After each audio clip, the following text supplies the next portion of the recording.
I mean, if you do flexibility, you also need to do like not bodybuilding, not proper bodybuilding, but really like keep the muscles going on. So working out, warming up, stretching. It's not just being really flexible, because you can get lots of problems due to not training enough. If I could choose between being a hand balancer or like being a super bodybuilder, I'd be a hand balancer. Yeah. Yeah, like I would rather do that than like get bigger. It's fun. It's also, it's another thing, but it's still like, it's a lot of work. So it's either, like you said, being a bodybuilder or either a hand balancer. You can be both, but it just asks, both of them ask a lot of work and time. Well, it's both things you need to work in. Like I said, when you do flexibility, I know lots of people that get really, really into bodybuilding, so they're really strong, but they can't actually touch their feet. Right. So it doesn't really, it's easier to get flexible and then build muscle than having that being really like a beast and not being able to get flexible anymore. My goals at the moment is to be able to do a planche, so I've been conditioning that.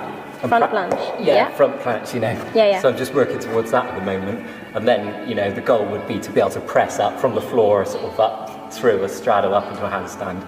My name is Claire Jenner Ori, also mainly called CJ. I'm a contortionist. I've been doing circus for 15 years, and basically I like to ideally live as a performer. So it can be contortion, it can be handstands, it can be anything related to circus.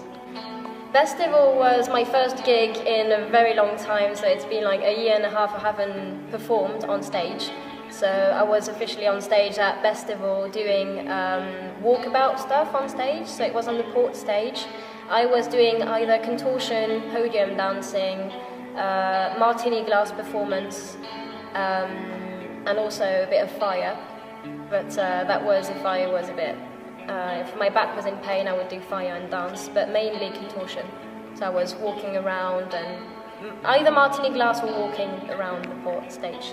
I worked with Area 51 at Festival, and they got back in touch with me so I could get more gigs, which I'm looking forward to, and also with a lot of other companies I'm trying to work with.